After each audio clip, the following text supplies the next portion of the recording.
Guys, day 22 of my discipline training. So मैले एउटा strategy एउटा ट्रेड लिएको थिएँ. त्यो ट्रेड देख्नुहुन्छ इन्ट्री थोरैले झर्ने एसएल खाएको हैन. सो मैले पनि गर्नु सो चाहिँ त्यो सो टिपी हुन्छ भने टिपी लेट्स सी है. बिग राजु सो मैले हुन्छ. तपाईलाई साथी गर्न चाहिदैन. त्यही मेरो के आज एउटा ट्रेड गरेँ. पैसा आज ट्रेड खोजियो भने सो टु बेला वान सुट सो यस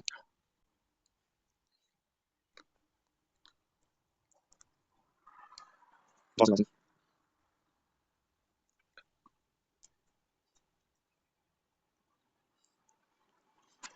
अन्त मेरो क्यान्डल भर्खर चेन्ज भयो हैन. यो क्यान्डलले चाहिँ मेबी त्यो टिपी जस्तो लागेको छैन. सो लेट्स सी मेरो क्यान्डल टोटल लो माछा पनि अहिले टिपी स्टार्ट गरेको हैन.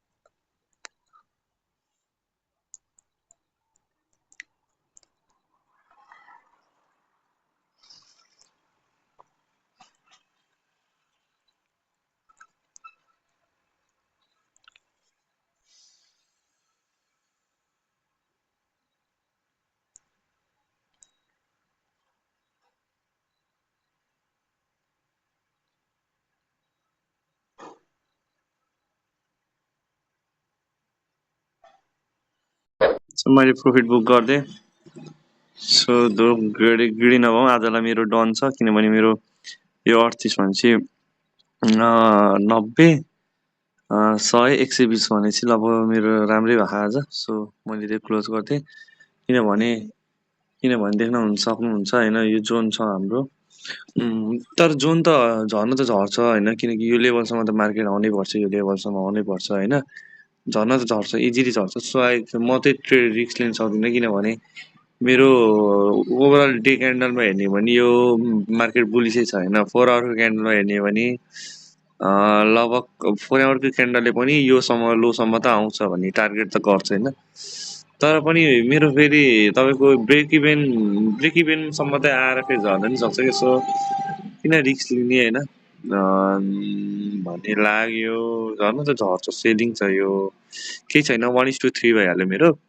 सो अब 1:4 अलिकति थोरै भएको थियो. सो गाइज यही हो मेरो आजको ट्रेनिङ. सो मेरो चाहिँ एकदम क्लियर थियो. मेरो चाहिँ त्यो सेलिङ देखिसकेको थियो. मैले माथि उसमा रिटेस्टमा इन्ट्री लिएँ. सो अहिले प्रफिटमा थिएँ. क्लोज गरिदिएँ. हिजो पनि मेरो 1:3 सम्म आएको थियो. 1:3 आउँदा पनि मैले क्लोज गरिनँ के हैन. क्लोज गरेन अनि मैले चाहिँ तल एसएलमै राख्दै कि ब्रेक इभेन पनि राख्दैन कि लत्ते आएर अनि एसएल खाएर तल झऱ्यो हैन. एसएल आएर तलै झऱ्यो अनि फेरि माथि गयो. सो ग्रिनेस भन्ने चाहिँ हुनु हुँदैन रहेछ. यदि आफूलाई देखाएको छ भने 1:4 हो मेरो टार्गेट हो भने 1:3 सम्म 1:2 सम्म आयो भने कुनै बेला क्लोज गर्न पनि सकिन्छ हैन. सो क्लोज गर्नुपर्छ. सधैँ एउटै नासे हुँदैन दिनहरू. सो देखेको बेलामा क्लोज गरिदिएको राम्रो भन्ने लाग्छ मलाई हैन. तर डिसिप्लिन अनुसार जानुपर्ने हो. तर मलाई चाहिँ अलिकति रिस्क लिन डर लाग्यो हैन. किनभने एउटै क्यान्डललाई झरेको छ. एउटै क्यान्डललाई माथि जान पनि सक्छ के. सो अलिकति रिस्की छ. आजलाई यति नै हो. भोलितिर ट्रेड गर्छु. अब आज धेरै ओभर ट्रेडिङ पनि राम्रो होइन. बिहान मेरो 400 पिप्स थियो. मैले 0.01 लटले $40 निकालेको. यदि मैले त्यहाँ 0.05 हाले $200 हुन्थ्यो. सो मैले बिहान त यत्तिकै हान्दा थिएँ होइन रिस्क लियो भनेर. ठिकै भयो ल. आजको दिन यति नै. किप गोइङ किप सपोर्टिङ होइन. सपोर्ट गर्नु होला. यसो सब्सक्राइब गर्नु होला. बेल आइकन दबाउनु होला. मेरो नयाँ भिडियोहरू आउँछ. तपाईँहरूसँग मेरो जर्नी स्टार्ट गरेको छु. तपाईँहरूसँग मेरो यो जर्नी स्टार्ट भएको छ. म लास्ट पछाडिसम्म पनि तपाईँहरूसँगै जान चाहन्छु. जसले मेरो स्ट्रगल देखाएको छ. पछि म एक दिन सक्सेसफुल भयो भने हजुर सबैले थाहा हुन्छ कसरी मैले जर्नी स्टार्ट गरेको थिएँ. सो थ्याङ्क यू है guys. Love you. Take care.